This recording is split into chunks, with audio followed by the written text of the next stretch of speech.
Bismillahirrahmanirrahim. Assalamualaikum warahmatullahi wabarakatuh.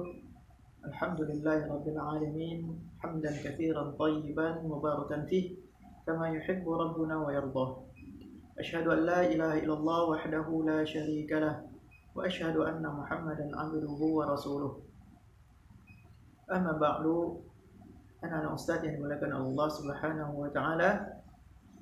Puji dan syukur kita panjatkan kehadirat Allah Subhanahu wa taala, yang mana dengan nikmat dan karunia dari Allah Subhanahu wa taala kita masih diberi kesempatan umur yang panjang, kesehatan dan nikmat iman, sehingga kita dapat menikmati lezatnya iman, lezatnya Islam, dan lezatnya beribadah di bulan Ramadan.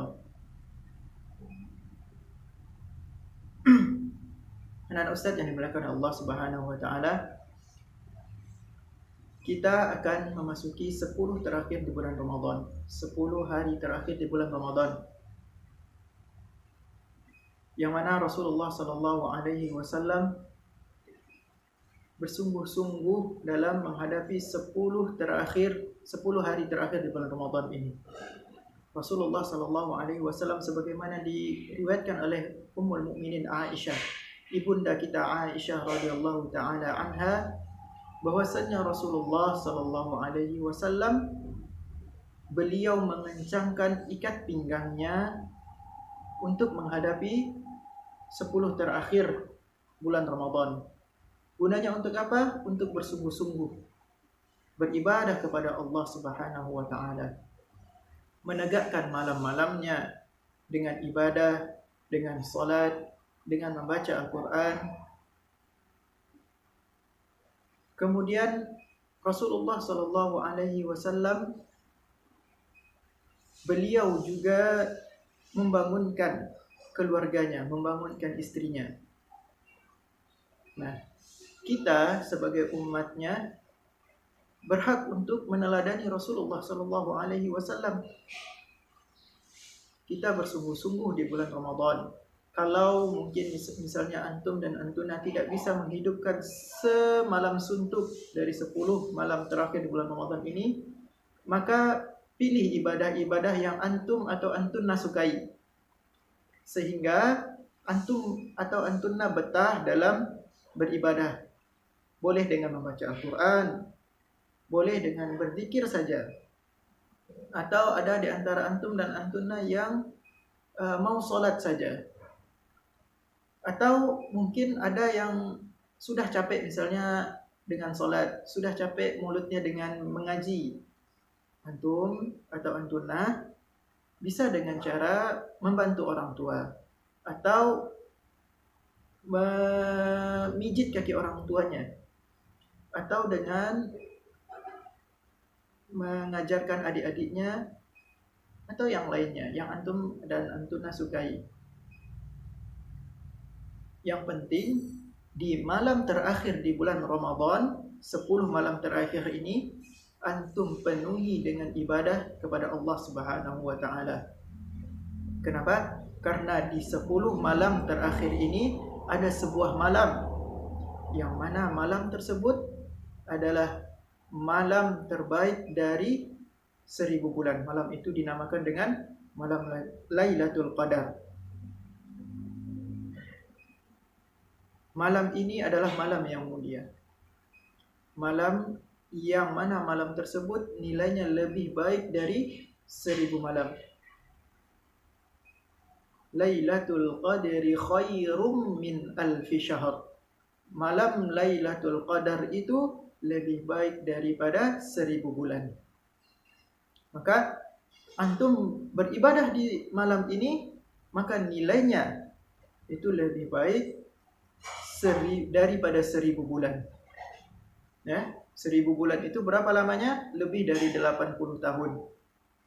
Jadi kalau antum misalnya solat 2 rakaat saja di malam itu, maka solat yang 2 rakaat itu lebih baik daripada solat 2 rakaat di malam-malam yang lainnya. Maka perbanyak ibadah. Ya, perbanyak ibadah di 10 malam terakhir di bulan Ramadan ini. Kemudian ada doa yang bisa antum dan antuna baca di 10 malam terakhir di bulan Ramadan. Ibunda kita Aisyah radhiyallahu taala anha pernah bertanya kepada Rasulullah, "Ya Rasulullah, seandainya aku tahu malam Lailatul Qadar itu, maka doa apa yang sebaiknya aku baca?" Kemudian Rasulullah sallallahu alaihi wasallam menjawab, "Allahumma innaka afuwun tuhibbul afwa fa'fu anni." Doanya adalah Allahumma innaka afuwun tuhibbul afwa fa'fu anni. Artinya, ya Allah, sesungguhnya Engkau adalah Zat yang Maha Pengampun, yang Maha Pemaaf. Dan Engkau mencintai orang-orang yang meminta maaf. Maka maafkanlah aku. Doa ini Ustaz sarankan untuk dibaca banyak-banyak. Dibaca berulang-ulang kali di 10 malam terakhir di bulan Ramadan ini. Mudah-mudahan antum dan antuna merupakan salah seorang di antara orang-orang yang Allah terima ibadahnya di 10 malam terakhir ini, terutama di malam Lailatul Qadar. Allahumma amin. Baik, anak-anak Ustaz yang Ustaz muliakan, yang semoga Allah berkahi karena Allah Taala. Kita lanjutkan materi kita, bahwasannya ciri-ciri dari Ahlus Sunnah adalah yang pertama, Ahlus Sunnah itu adalah orang yang mereka mengambil petunjuk dari Al-Quran dan As-Sunnah.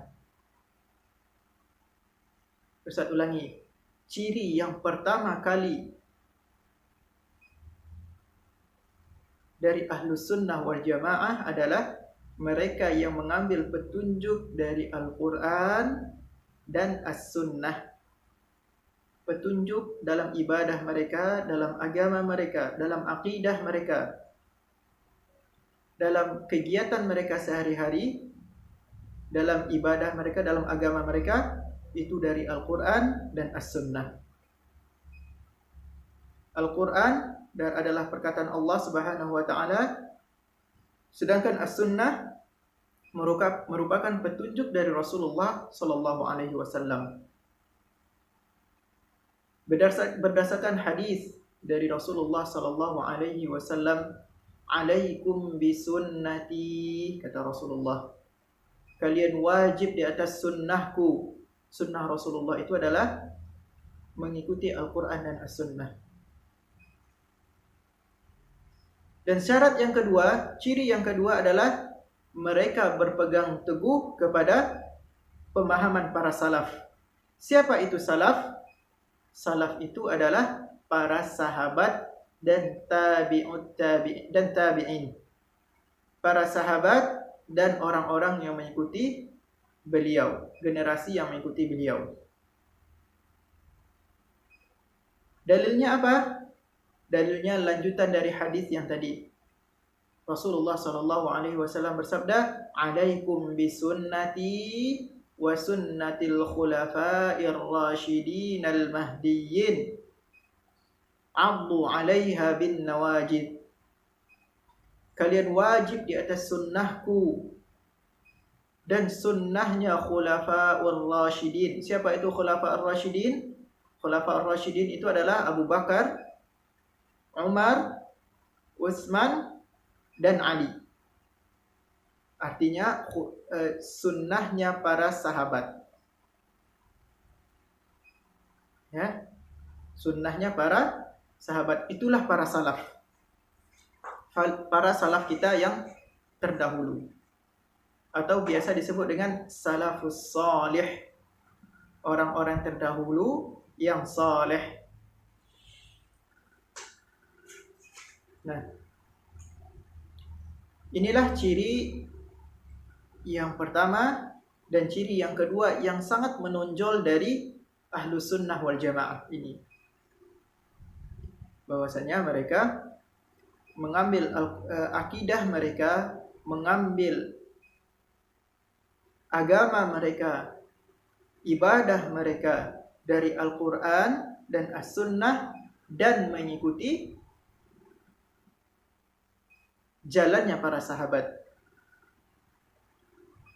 Kemudian ciri mereka yang selanjutnya adalah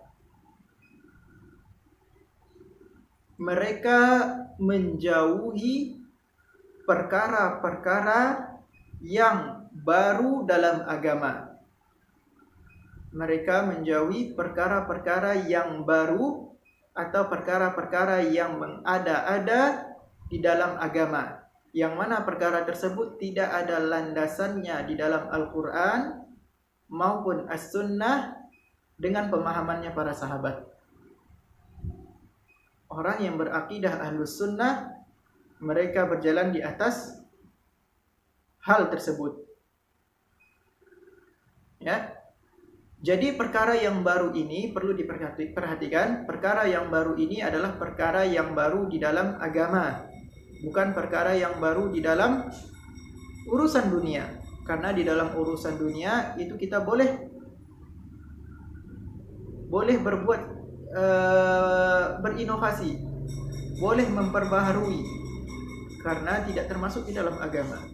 Adapun di dalam perkara agama, kita wajib mengikuti tuntunan dari Rasulullah sallallahu alaihi wasallam di dalam Al-Qur'an maupun As-Sunnah dengan pemahaman para sahabat.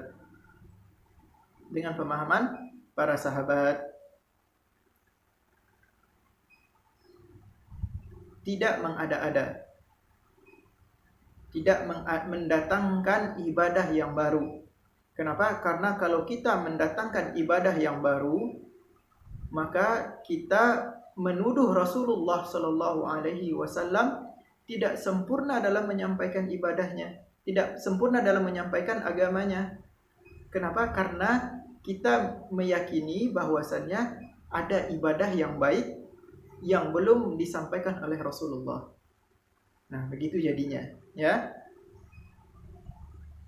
Kemudian di antara ciri Ahlus Sunnah wal Jamaah adalah teguhnya mereka dalam berpegang kepada tiga pondasi yang tadi.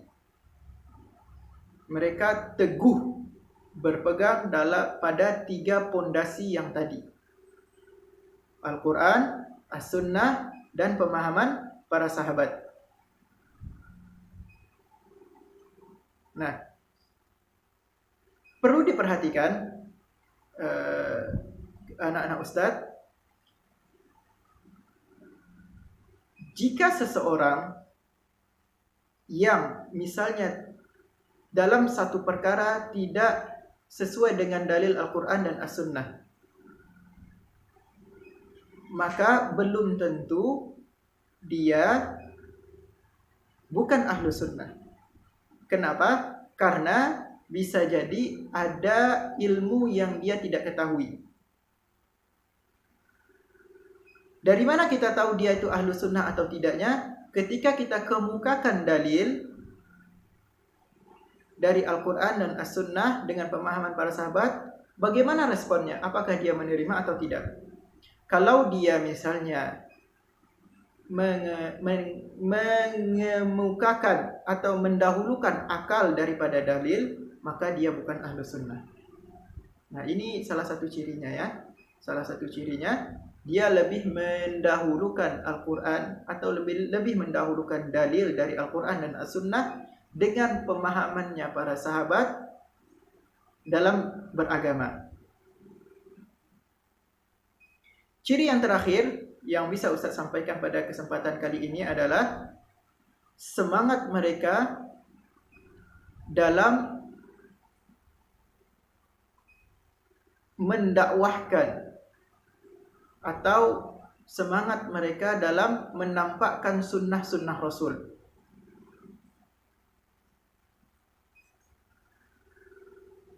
Ini salah satu ciri di antara Ahlus Sunnah wal Jamaah. Jadi Ahlus Sunnah itu, jika seandainya disampaikan kepada mereka bahwasannya Allah Subhanahu wa taala itu berada di atas langit. Dalilnya apa? Allahu 'alal arsy istawa. Allah itu di atas arasy beristiwa. Maka orang tersebut pertama dia harus meyakini bahwasannya Allah itu berada di atas arasy. Dia buang keyakinan yang mengatakan bahwasannya Allah itu berada di mana-mana. Yang kedua,